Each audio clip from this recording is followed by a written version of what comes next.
Clúster 7 Televisión. 7 días de evaluación de los hechos económicos. 7 momentos para reflexionar sobre el desarrollo del ser, su bienestar, su salud y cómo lograr mayor productividad. 7 días para conocer qué pasa en el mundo de los negocios, las inversiones, el turismo, las nuevas tecnologías de la información y la comunicación, el desarrollo regional y los asuntos político-administrativos locales y nacionales. Clúster 7 Televisión. Soluciones efectivas para la aldea global. Dirección: Freddy León Cuellar. Bienvenidos. En Clúster 7, Colombia amable y pacífica. Bienvenidos a Clúster 7 TV por el canal universitario en esta semana con mucha información, recordando los 30 años de la desaparición de Armero, hoy también con nuestra sección al derecho, recomendaciones para el deudor por parte del abogado Mario Ginete y originando desde la Cuarta Cumbre Nacional por la Paz en la Universidad Libre. Está con nosotros el doctor Alberto Ramos Gárviras, quien precisamente nos cuenta objetivos y lo que se quiere pues en esta gran cumbre que va a deliberar jueves y viernes en la ciudad de Cali. Bienvenido, doctor Alberto Ramos. Sí, la Cuarta Cumbre Nacional por la Paz pues, es un aporte de la Universidad Libre al proceso de paz. ¿En qué sentido? Desde que se inició el proceso hace 3 años, la universidad ante la comunidad estudiantil, que son más o menos 7.000 estudiantes, ha valorado cada uno de los acuerdos parciales de la agenda del proceso de paz, con publicaciones, foros, publicaciones en revistas, boletines y también internamente a través de las comunicaciones que tiene la universidad.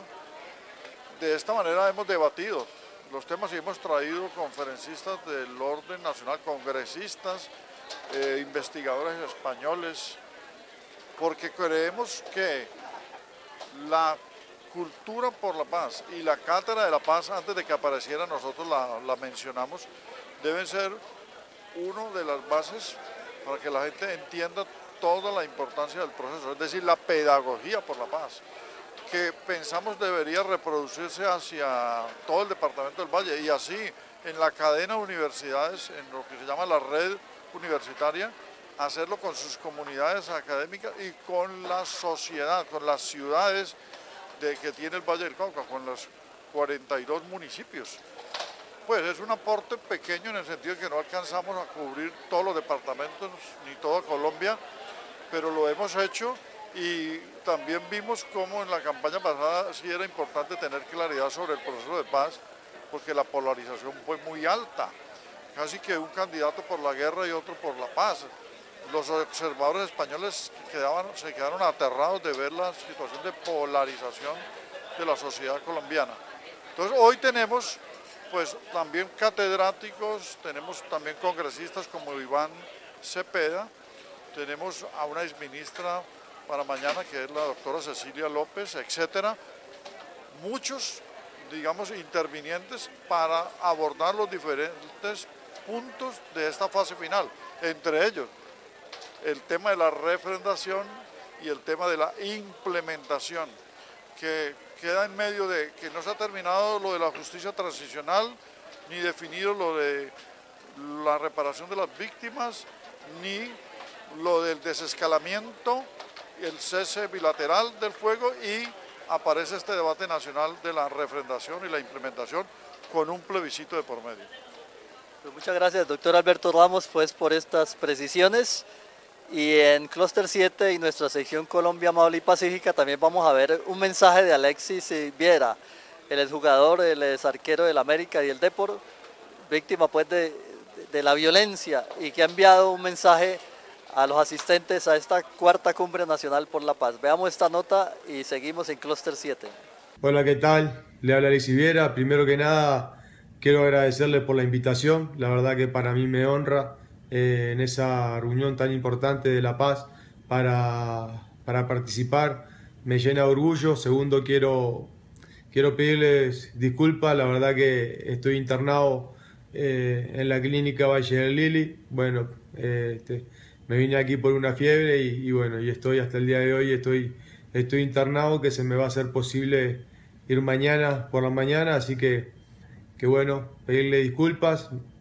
Les repito, me hubiese encantado estar ahí para contarles en persona lo que he vivido, lo que es Alexis Viera, lo que siente Alexis Viera, cómo soy como persona, y bueno, me toca por un celular, así que saludos a todos, saludos a los que están ahí mirando este video, agradecerles, y bueno, les voy a hablar un poquito de mí.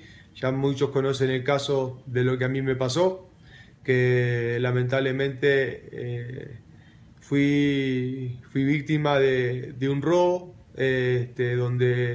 donde lamentablemente me pegaron 2 tiros, me dejaron prácticamente inválido de la cintura para abajo, con las piernas dormidas, pero ahora con mucha fe, con mucha convicción, con mucha perseverancia y con mucha dedicación a las terapias, la verdad que me he recuperado bastante bien y me voy a seguir recuperando. Así que cada día me encuentro mejor, me encuentro contento y bueno, hay que seguir por ese camino.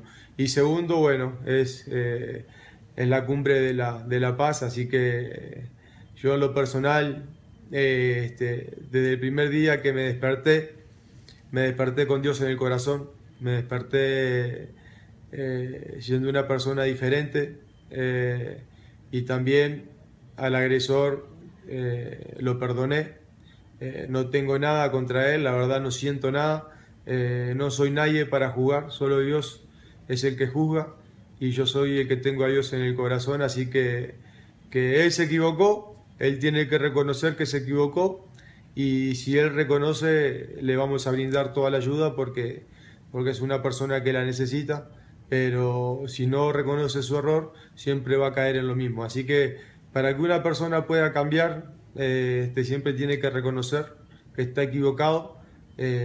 Aparte no es bueno sentir rencor por nadie, no es bueno sentir odio, no es bueno estar envidiando a otra persona porque no nos hace bien a nosotros.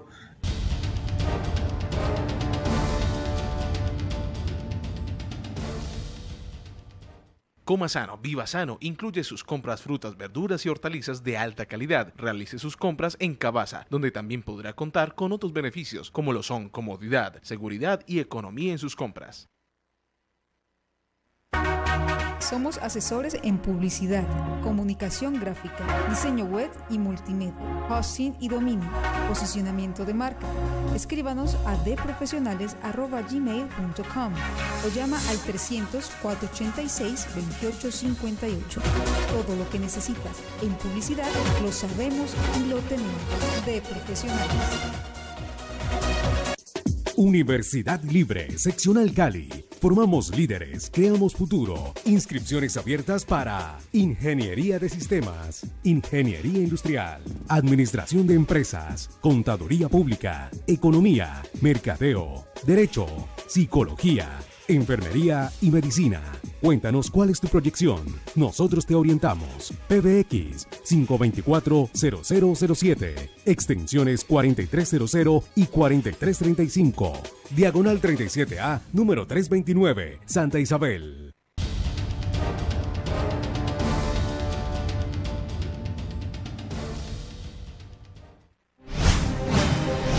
Porque los derechos no se mendigan, se reclaman.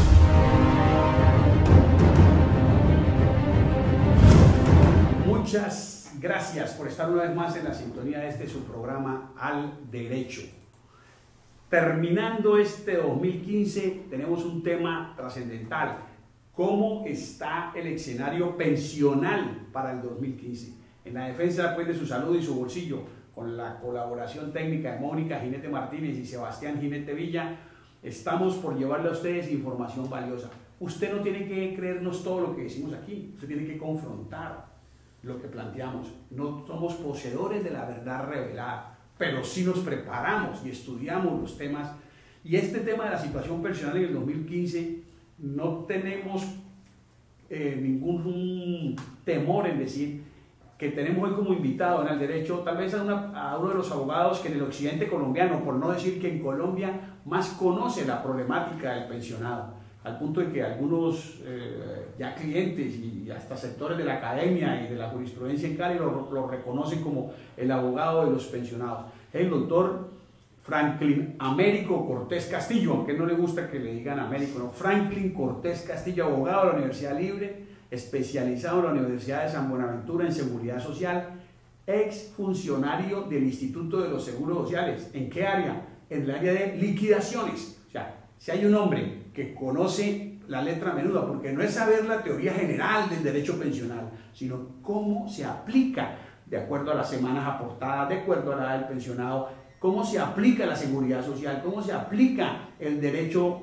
en favor de los pensionados, en la liquidación ya pragmática de las pensiones, es el doctor Franklin Américo Cortés Castillo. Doctor Franklin, un saludo para los televidentes de Al Derecho. Muchas gracias, doctor Mario.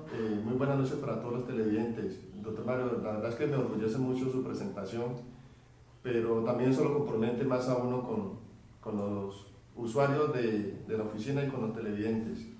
Muy bien. Doctor Franklin, vamos de una vez entrando en materia de esta problemática pensional con el tema del riesgo de que una persona que ha dejado de pensionar, de cotizar y ya tiene derecho a la pensión, ¿por qué puede ser riesgoso que siga aportando y qué puede pasar allí con los retroactivos? ¿Por qué no le explicamos eso de una manera pedagógica a los televidentes mientras vamos a los temas gruesos que tienen que ver con si es mejor estar en colpensiones o en los fondos privados y qué se puede reclamar pues a nivel pensional? Ese tema, doctor Franklin, de los aportes inoportunos o extemporáneos que pueden hacer perder los retroactivos, ¿en qué consiste ese tema?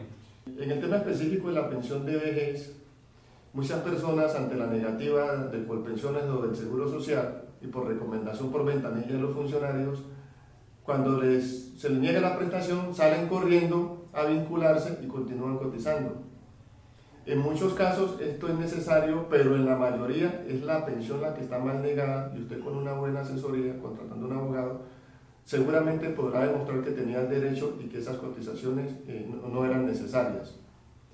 Pero además del tiempo que se pierde y un dinero que usted aporta al sistema, que el sistema se queda con él, lo grave es que en muchos casos está dañando o está haciendo que la entidad no le pueda reconocer el retroactivo pensional. Entonces el año o los 2 años que usted demore en el trámite de su recurso para exigir su derecho, por el hecho de haber estado cotizando, está haciendo de que no esté generando retroactivo, porque para que se cause un retroactivo, la norma impone unos requisitos o condiciones. Para que se genere la pensión, usted debe haber cumplido la edad requerida, el tiempo cotizado, pero además haber dejado de cotizar para que se pueda iniciar a pagar la pensión, digámoslo así. Entonces, cuando usted le niega la pensión por ventanilla y continúa cotizando, entonces está perdiendo el derecho al retroactivo pensional. Muy bien, yo creo que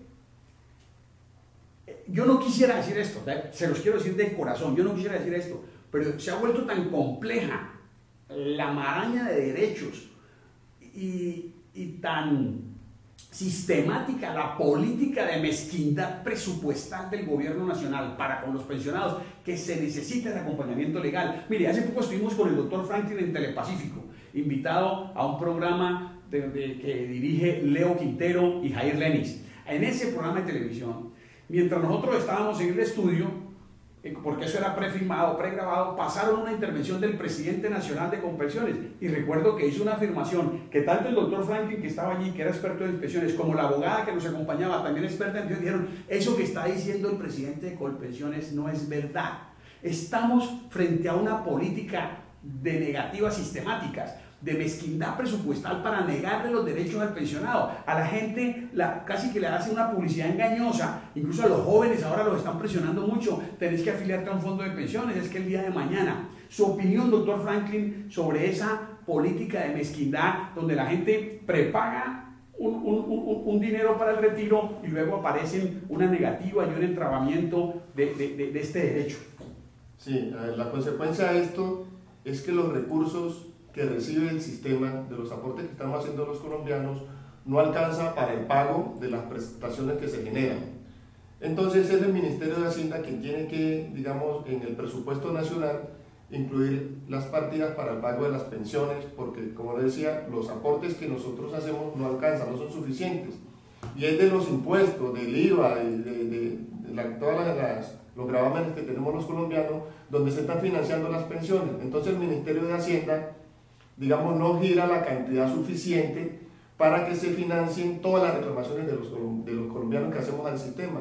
Entonces, sí, una parte se paga y otra no, pero es para que el flujo del dinero del Ministerio de Hacienda que gira cada año alcance, porque si no, no alcanzaría. Entonces lo que hacen es, algunas cosas, digamos que eso es sistemático y eso no lo hacen deliberadamente, eso está programado. Entonces se demora el pago, que es para que los recursos que gira el Ministerio de Hacienda vayan alcanzando y puedan hacer una programación de pago de las sentencias y reclamaciones judiciales. Y porque algunos se cansan y no reclaman. No reclaman. Aceptan la negativa de ventanilla. Hay un problema nacional y yo diría que mundial, y es un desborde en los gastos de seguridad social por pago de pensiones, sin el recaudo tributario que lo respalde.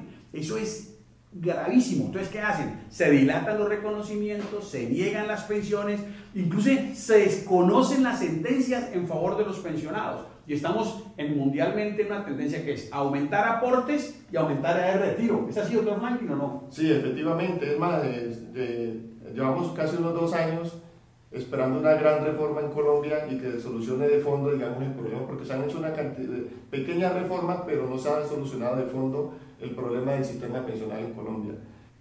Franklin Cortés Castillo, abogado de la Universidad Libre, especializado en la Universidad de San Buenaventura en Seguridad Social y, lo que es más importante, exfuncionario del Instituto de los Seguros Sociales, uno de los juristas, uno de los abogados que más conoce el tema en Colombia. Doctor Franklin, se generó un espejismo de que Colpensiones iba a ser mejor que el Seguro Social. Usted ya, que es un litigante idóneo, que hemos obtenido fallos importantes por centenares de millones este año en favor de nuestros clientes, con esa experiencia de 3 años hace que entró Colpensiones a la cancha, digamos, sí. ¿Cuál es su opinión? ¿Es mucho mejor Colpensiones que lo que era el Seguro Social? La desilusión con Colpensiones ha sido grande. Yo tenía mucha expectativa en que con el cambio de empresa se iban a mejorar muchas cosas. Y la verdad es que, digamos que la política con la que se diseñó, el cambio no es malo, el problema es cómo se están haciendo las cosas. Por ejemplo, que en Colpensiones se desechó la programación, los programas de liquidación del Seguro Social, que eran unos programas muy completos y muy buenos. Se desechó el personal antiguo que conocía bien el sistema, que tenía una amplia experiencia en el tema de pensiones, también fue desconocido por Colpensiones. Entonces, digamos que Colpensiones ha estado durante estos 3 años aprendiendo. Usted lee una resolución de Colpensiones y una resolución del Seguro Social en cuanto a la motivación y en la explicación que te daban en la resolución en el acto administrativo, era más profunda y con mucho mayor contenido y mejor contenido las resoluciones del Seguro Social. Colpensiones ha ido mejorando, pero o sea, los colombianos no teníamos por qué someternos a una empresa nueva que te vende con una expectativa pues muy grande, que tengamos que esperar que ellos aprendan de pensiones, aprendan cómo funciona el sistema, para que ahora sí empiecen a funcionar bien. Yo creo que en eso se van a perder unos 2 o 3 años más hasta que Colpensiones esté en el nivel del Seguro Social. Clarísimo, valiosísimos aportes del doctor Franklin Cortés Castillo, especialista en seguridad social. Vamos a un pequeño corte para unos mensajes institucionales y ya volvemos en este subprograma Al Derecho.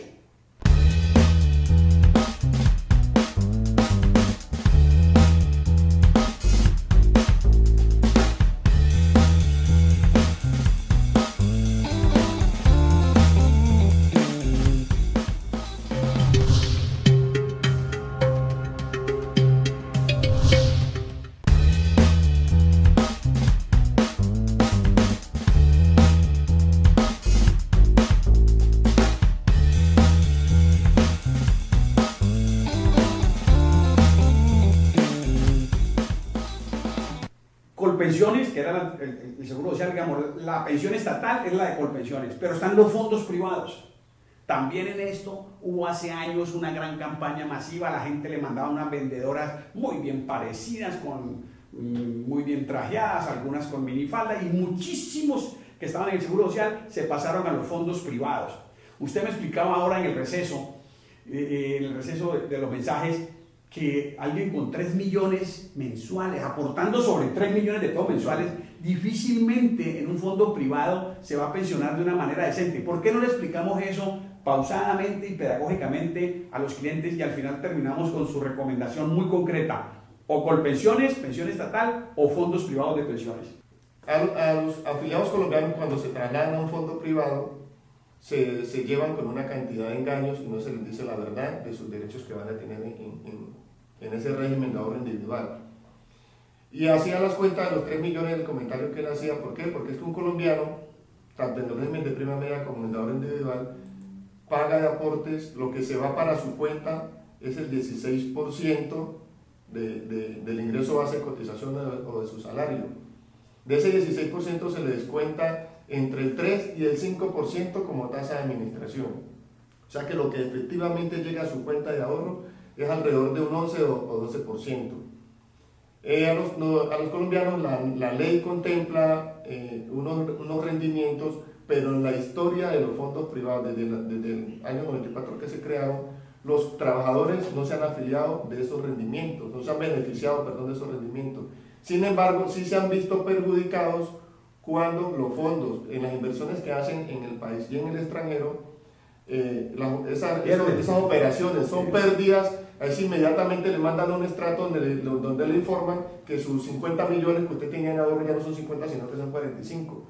Pero hacia arriba, cuando usted recibe beneficios, son 100 o 200 mil pesos.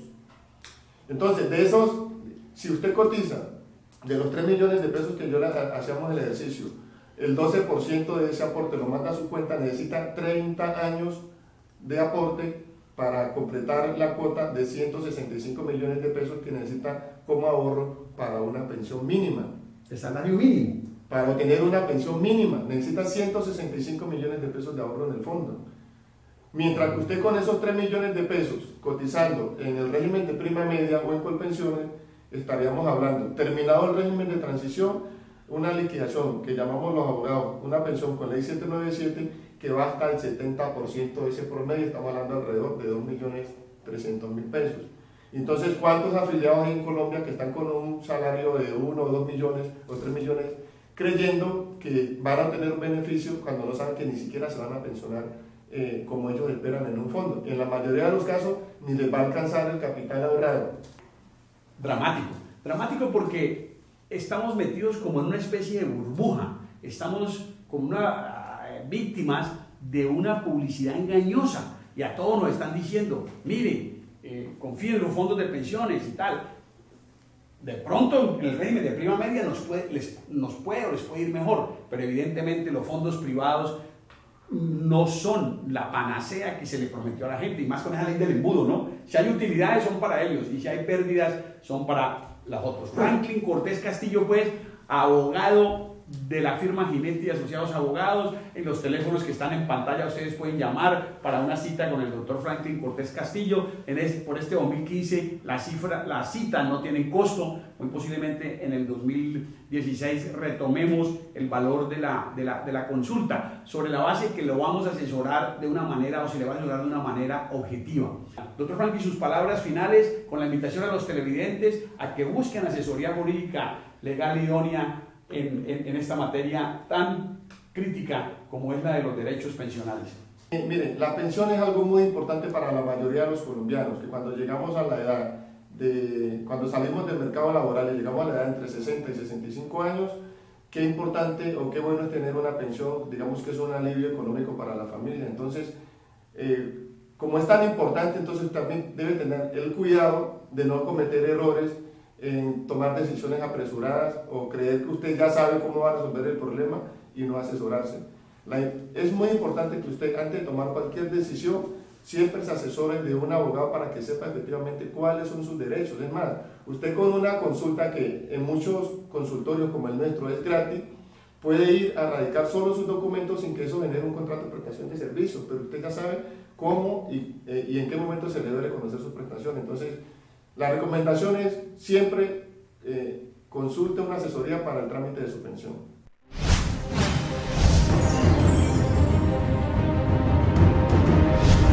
Porque los derechos derechos no se mendiga, se reclama. Para poner el derecho al derecho, como debe ser, al servicio de la gente.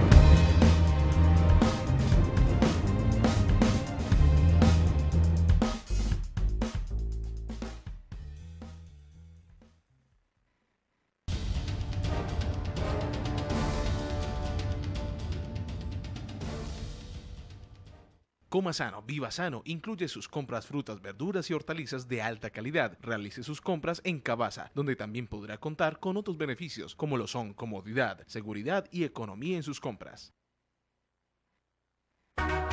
Somos asesores en publicidad, comunicación gráfica, diseño web y multimedia, hosting y dominio, posicionamiento de marca.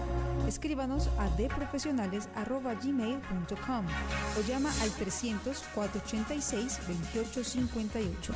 Todo lo que necesitas en publicidad lo sabemos y lo tenemos. De Profesionales. Universidad Libre, Seccional Cali. Formamos líderes, creamos futuro. Inscripciones abiertas para Ingeniería de Sistemas, Ingeniería Industrial, Administración de Empresas, Contaduría Pública, Economía, Mercadeo, Derecho, Psicología, Enfermería y Medicina. Cuéntanos cuál es tu proyección. Nosotros te orientamos. PBX 524-0007. Extensiones 4300 y 4335. Diagonal 37A, número 329, Santa Isabel.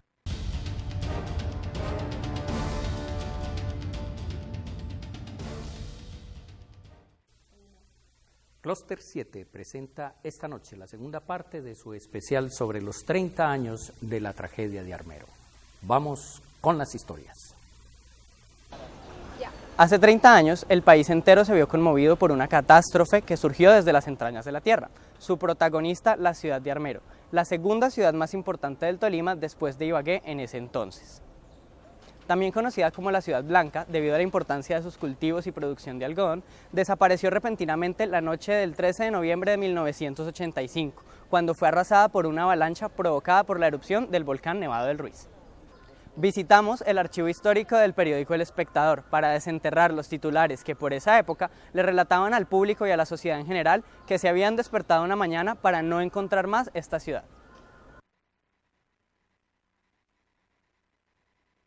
Es cierto, la fotografía es un medio muy interesante para contar historias, y eso fue lo que hicimos. Como equipo, recopilamos más de 1000 fotografías que tomamos en el lugar, y a partir de estas fotografías creamos una muestra con las que nos parecían más relevantes, más interesantes o incluso más trascendentales, que se está exponiendo hoy en día en la Universidad Javeriana.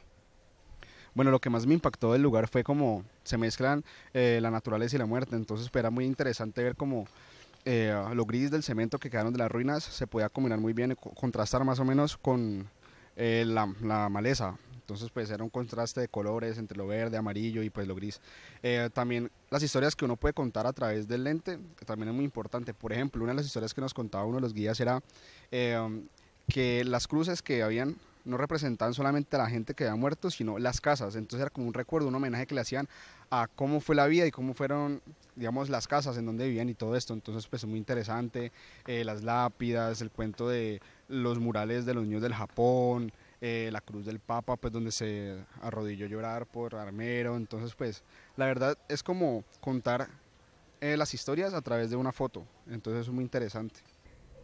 Bueno, nuestro propósito como fotógrafos era capturar instantes que contaran historias, entonces pues la fotografía refleja cómo la comunidad ha subsistido a partir de la catástrofe, vendiendo videos y este tipo de cosas. Entonces pues es como un reflejo de cómo se sobrevive y cómo pueden buscar una especie de trabajo para poder alimentar a sus familias o ellos mismos. Un objetivo como fotógrafo era por supuesto que la lente se pudiera convertir en un testigo de todo lo que hay en Armero, de toda la historia que hay detrás, que para muchos es desconocida, pero también captar precisamente una mirada protagonista de este momento, de esta historia en general, y esa mirada le pertenece precisamente a uno de los sobrevivientes de la tragedia, el señor Omar Aragón, que nos sirvió de guía en Armero. También fue uno de los objetivos de mi fotografía, retratar cómo incluso en su rostro, en sus gestos, mientras él narra la historia, se ve reflejada todo lo que fue una tragedia, y también hay evidencias de cómo él mismo como sobreviviente esconde una historia completa.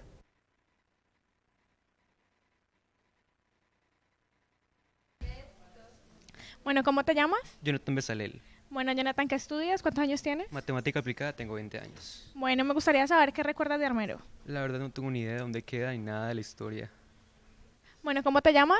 Mi nombre es Andrés Largo. Andrés, ¿qué estudias? Negocios internacionales. ¿Cuántos años tienes? 20. Me gustaría saber qué sabes de Armero. Fue un pueblo que sufrió de una catástrofe natural. Creo que fue una erupción o algo parecido del Nevado del Ruiz y dejó sepultada a todo el pueblo. Valeria Costa, estudio comunicación. ¿Tú qué sabes o qué recuerdas de la catástrofe de Armero? Recuerdo a la niña que duró varios días en los escombros, entonces fue como una imagen que captaron de ella muy impactante para todos y yo creo que es la imagen que más se recuerda de Armero. Mi nombre es Carolina y estudio psicología. Cuéntame, ¿qué recuerdas de la catástrofe o qué sabes de la catástrofe de Armero? Pues sé que fue un desastre natural y hoy pues surgieron varias muertes y mucha gente se vio afectada. Daniela, Ingeniería Industrial. Daniela, ¿qué sabes o qué recuerdas de lo que sucedió en Armero hace 30 años? Pues la verdad no mucho, pero sí sé que se murió una niña, que se llama Omaira, creo, y pues ya. Mi nombre es Marlon David Medina, estudio Ingeniería Industrial y tengo 17 años. Ok, Marlon, me gustaría saber tú qué sabes de la tragedia de Armero.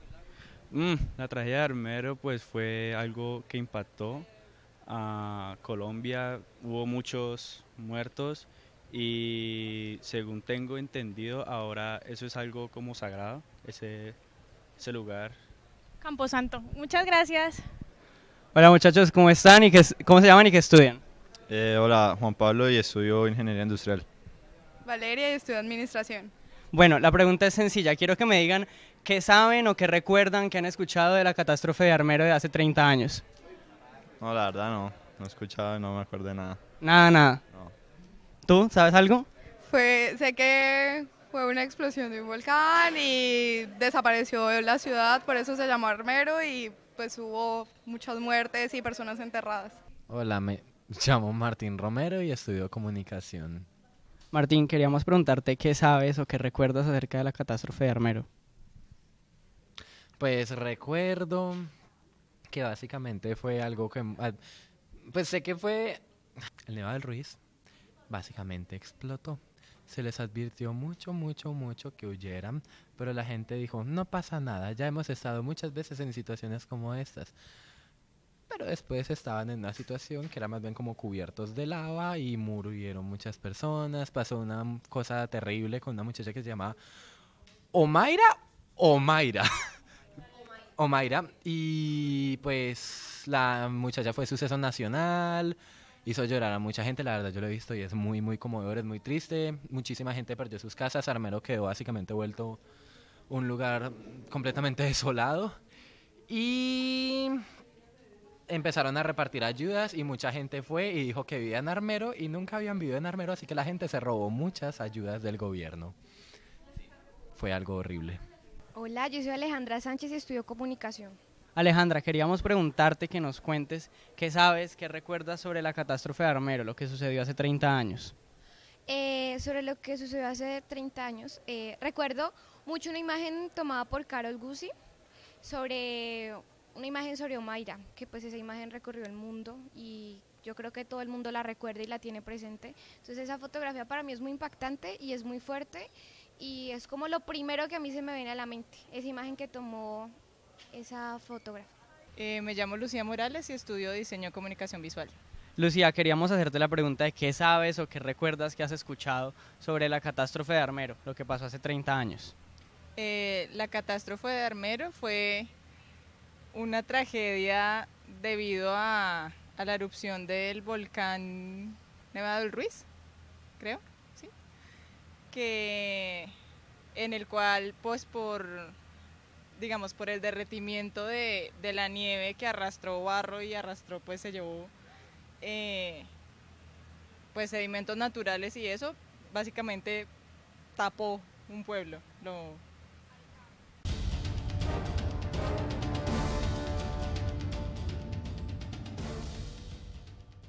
Coma sano, viva sano, incluye sus compras frutas, verduras y hortalizas de alta calidad. Realice sus compras en Cabasa, donde también podrá contar con otros beneficios, como lo son comodidad, seguridad y economía en sus compras. Somos asesores en publicidad, comunicación gráfica, diseño web y multimedia, hosting y dominio, posicionamiento de marca. Escríbanos a dprofesionales@gmail.com o llama al 300-486-2858. Todo lo que necesitas en publicidad lo sabemos y lo tenemos. De Profesionales. Universidad Libre, Seccional Cali. Formamos líderes, creamos futuro. Inscripciones abiertas para Ingeniería de Sistemas, Ingeniería Industrial, Administración de Empresas, Contaduría Pública, Economía, Mercadeo, Derecho, Psicología, Enfermería y Medicina. Cuéntanos cuál es tu proyección. Nosotros te orientamos. PBX 524-0007. Extensiones 4300 y 4335. Diagonal 37A, número 329, Santa Isabel.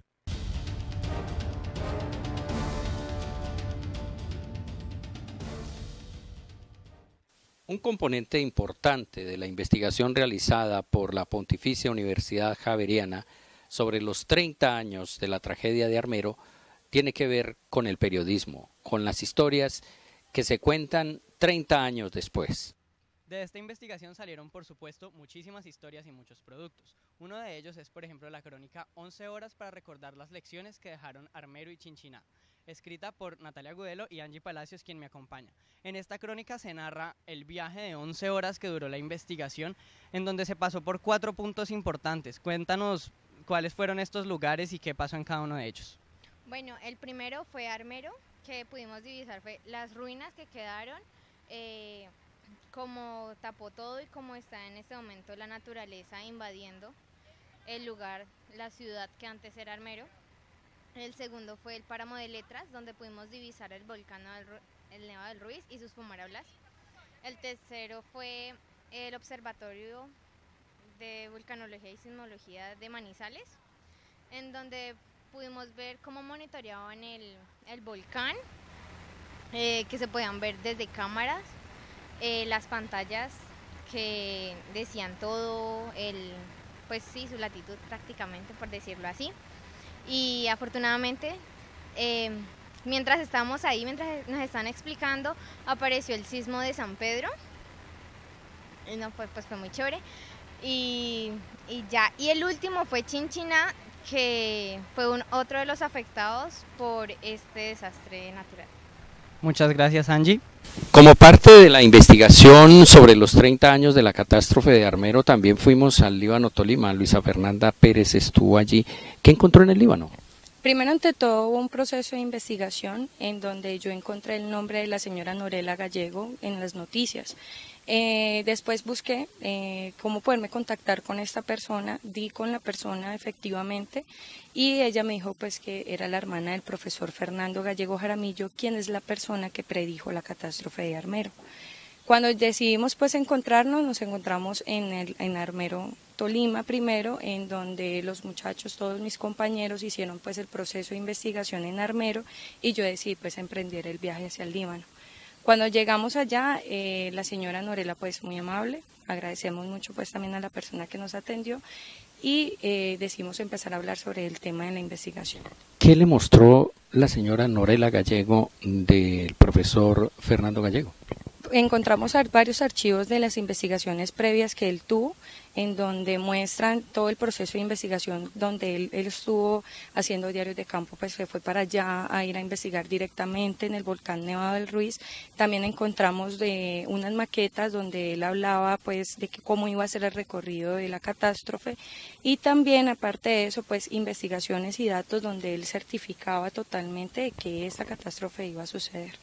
A Fernando Gallego, tengo entendido, el alcalde del Líbano Tolima le dijo directamente que no hablara más del tema del volcán Nevado del Ruiz. ¿Qué le contó la hermana?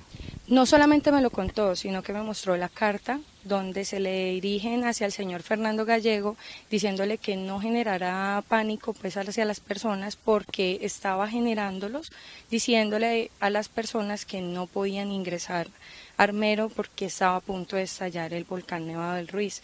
Y además de eso, muchas de las personas, cuando sucedió la catástrofe, el señor Fernando se encontró hacia la alcaldía, allá en el Líbano, y le decían que se iba a volver otra vez a generar estragos.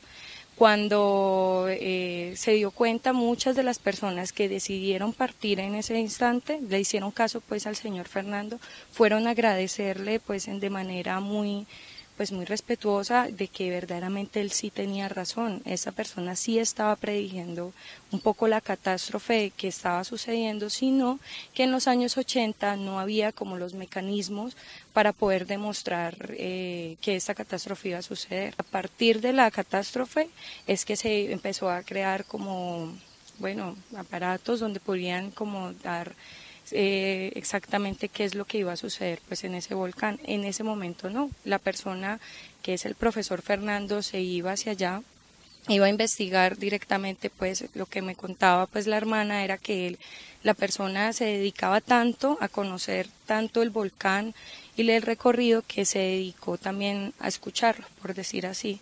Entonces, las palabras que él lo decía, con las palabras que él se refería a que esta catástrofe iba a suceder, pues a muchas personas también le generan un poco de polémica porque no era sino netamente teórico y también pues práctico solamente al irse pues a inmiscuirse hacia allá al volcán. Otro punto importante de la investigación que realizamos es por supuesto el componente psicológico que hay detrás de un suceso como este. ¿Qué representa esto para las personas que están en proceso de luto, para las víctimas y para los sobrevivientes? Para que nos pueda esclarecer este tema estamos con David Valdeón, estudiante de psicología, quien nos dará más luces al respecto. Bueno, nosotros desde la parte psicológica en la asignatura de periodismo electrónico intentamos basarnos principalmente desde enfoques teóricos sobre el tema de trauma y duelo. ¿Qué encontramos nosotros? En primer lugar, cuando tuvimos la entrevista con uno de los sobrevivientes con los que pudimos contactarnos, él nos habló sobre cómo implícitamente aún seguía muy afectado sobre las cosas que vio y vivió en relación a su familia y a todas las personas que fueron afectadas por esto. ¿Qué podemos decir nosotros después de todo lo leído, todo lo revisado tanto psicológicamente como periodísticamente? En la tragedia de Armero, aunque en teoría tuvieron en cuenta las víctimas, en la práctica nunca hubo una intervención real para ellos, nunca hubo una intervención en crisis en el momento en que pasó eso, ni tampoco en intervención para el trauma que hubo, que es ya después de lo sucedido. Nosotros como crítica pensamos en que aún así, aún habiendo el error que hubo por parte de las comisiones de riesgo, pudo haber una reparación, una acción más reactiva que proactiva, pero que aún así hubiera servido mucho pues para las personas que aún 30 años después fueron muy afectadas por esto. David, en términos de lo que es el luto que una persona debe hacer después de una catástrofe tan grande como lo fue esta, ¿qué han encontrado ustedes de pronto en el lenguaje que manejan las personas, en cómo se expresan, o encuentran de pronto qué preguntas se hacen a ellos mismos o sobre la vida? No sé, ¿qué nos puedes contar sobre esto? Bueno, un patrón que se ve mucho en los testimonios que nosotros revisamos de videos y de documentos es que las personas tienden mucho a refugiarse en temas religiosos, claramente buscando cierto tipo de refugio o protección que en el momento pues del trauma es imposible tener. Otro tipo de patrón que se ve muy marcado dentro de estas pues de esos testimonios de las personas afectadas es su en principio negación de lo que ha pasado e intentan evadir cualquier tipo de situación que tenga relación con esto. Son procesos son procesos mentales que lo que hacen a las personas es alivianarles la carga emocional tan fuerte pues que les deja ver la mayoría de su familia muerta y pues muchas otras personas en condiciones pues deplorables. Muchas gracias, David. Nos podemos dar cuenta que una tragedia como esta tiene un trasfondo bastante grande, tanto para las víctimas como para la sociedad en general. Hay mucho más por descubrir de lo que pasó hace 30 años en Armero.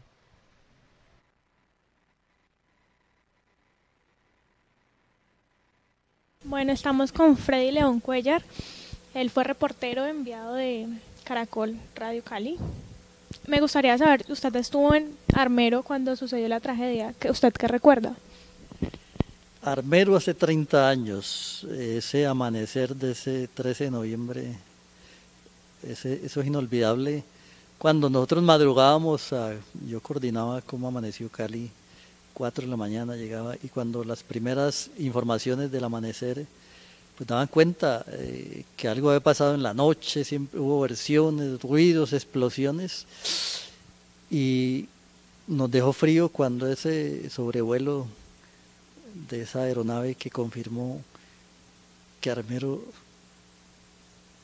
no existía. Eso fue muy duro, uno reportero hemos vivido muchas tragedias y esa pues fue impresionante cuando empiezan las transmisiones nacionales. Yo estaba en Caracol, en Cali, en Cómo Amaneció Cali, y cuando empiezan a dar todas las noticias, y claro, ahí mismo eso se volvió un gran evento, una gran tragedia mundial, y cuando nuestro director Sami Jalil pues nos dice, bueno, cubrimiento, todo el mundo, estamos en emergencia, nadie, pues teníamos turnos, nadie pues suspende los turnos, haremos una información especial, un cubrimiento especial. Y ese mismo día viajaron algunos colegas, recuerdo a Pilar Hum, nuestra primera compañera que viajó a Armero, y pues empezaron las transmisiones y nosotros desde Cali cubriendo y haciendo el contacto, que los familiares, que la gente buscando sus familiares o allegados, y hubo varios días, pero a nosotros nos tocó la segunda semana. Uno podría creer que, pero a la semana ya pasó. No, eso fueron varias semanas de esa tragedia muy viva, la búsqueda de personas, pues todos los cubrimientos periodísticos, la emergencia, la cuantificación de las víctimas, la atención, el dolor, la impotencia de los organismos de socorro y más de uno de periodista, porque uno con un equipo, unas cuantas camisas, lleve y busque usted también el agua, la comida, porque pues habían algunos abastecimientos de lejos, había que ir a caminar varias horas donde nos enviaban pues algo de agua, alimentos y cambiarse de ropa, pero el periodista participaba de esa tragedia, pues no como con las consecuencias de la gente, de los armeritas, porque sí, nosotros al fin y al cabo estábamos de paso cubriendo un evento, pero era muy difícil hacer ese cubrimiento porque uno era impotente. ¿Qué hago? ¿Cómo ayudo? ¿Qué digo? Además no había la tecnología pues que hay hoy 30 años después, y hoy reflexionábamos, seguramente que Omaira se hubiera salvado con las tecnologías de hoy, el rayo láser y tantas cosas, para haberla sacado de ese sitio donde quedó. Las mismas tecnologías en la transmisión de datos, que el trabajo periodístico era muy difícil, había que hacer largas caminatas para buscar dónde pasar la información. Pues sí, no hay las tecnologías de hoy en día, que hoy cubrir esa tragedia, si hubiera sido hoy, pues era diferente. Lo cierto es que quedó ese gran dolor, esas reflexiones, esas enseñanzas. ¿Por qué no hubo alertas o por qué no se aplicaron las alertas? Hubo hasta el cuestionamiento a la iglesia, y aún hay esas reflexiones. ¿Por qué la gente sí se quedó cuando les dijeron no va a pasar nada?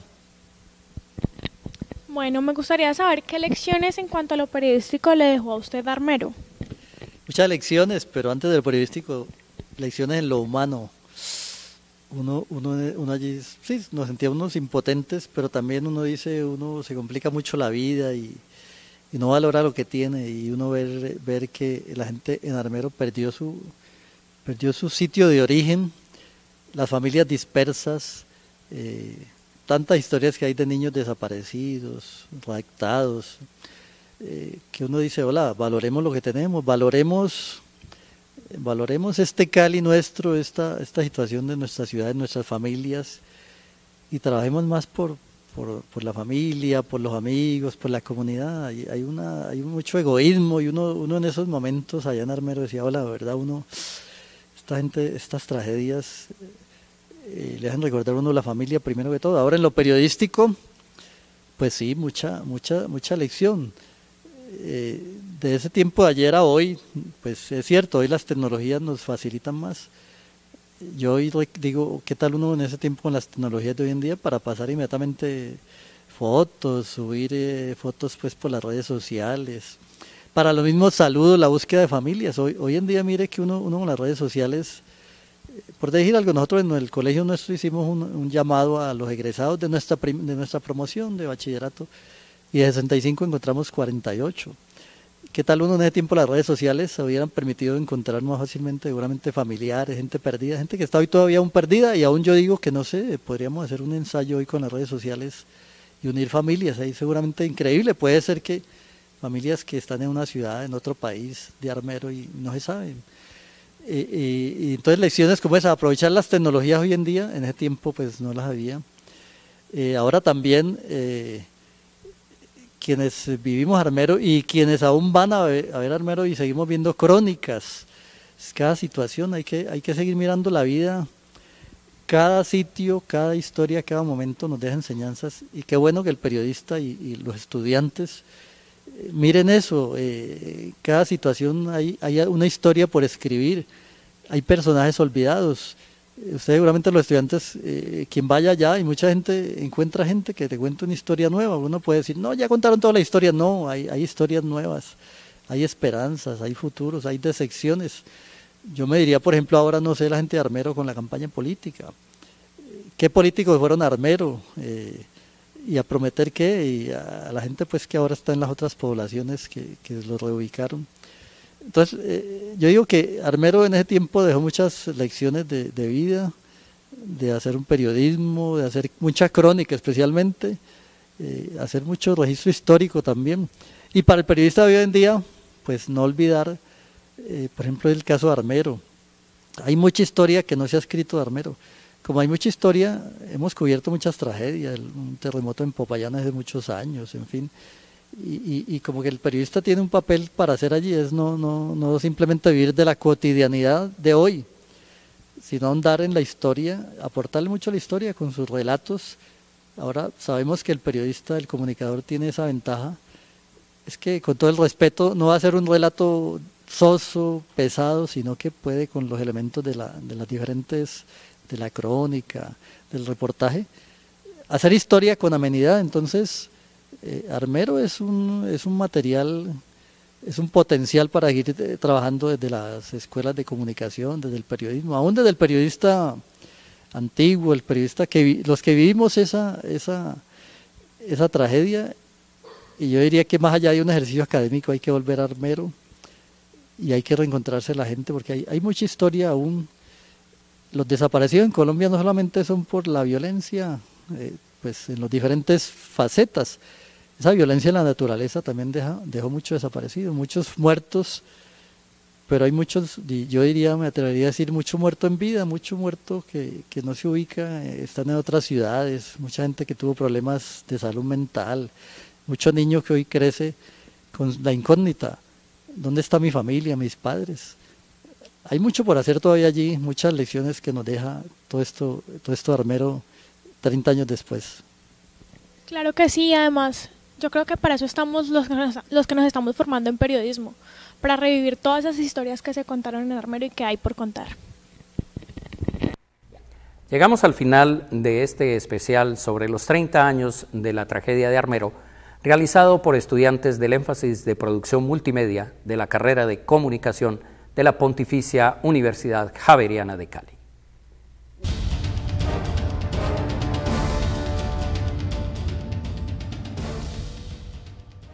Coma sano, viva sano, incluye sus compras frutas, verduras y hortalizas de alta calidad. Realice sus compras en Cabasa, donde también podrá contar con otros beneficios, como lo son comodidad, seguridad y economía en sus compras.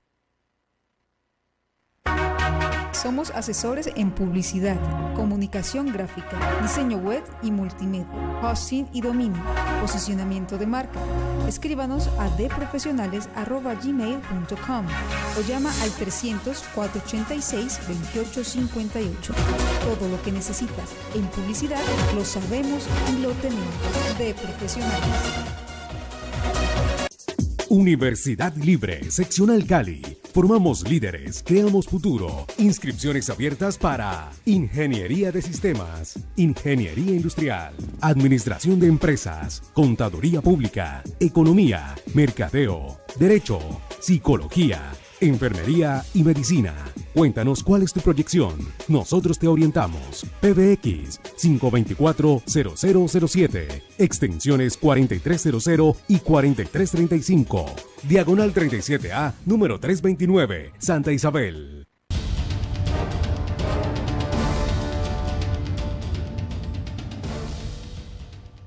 Han sido ustedes muy amables. Gracias al personal técnico y administrativo del canal universitario, a Martín Gutiérrez en la cámara, al equipo de edición.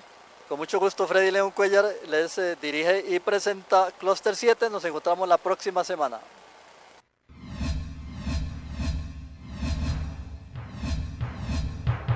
Clúster 7 Televisión. 7 días de evaluación de los hechos económicos. 7 momentos para reflexionar sobre el desarrollo del ser, su bienestar, su salud y cómo lograr mayor productividad.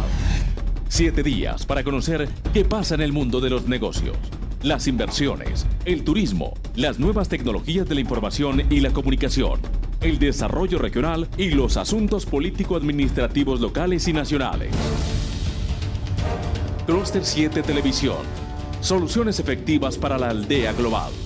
Dirección: Freddy León Cuellar.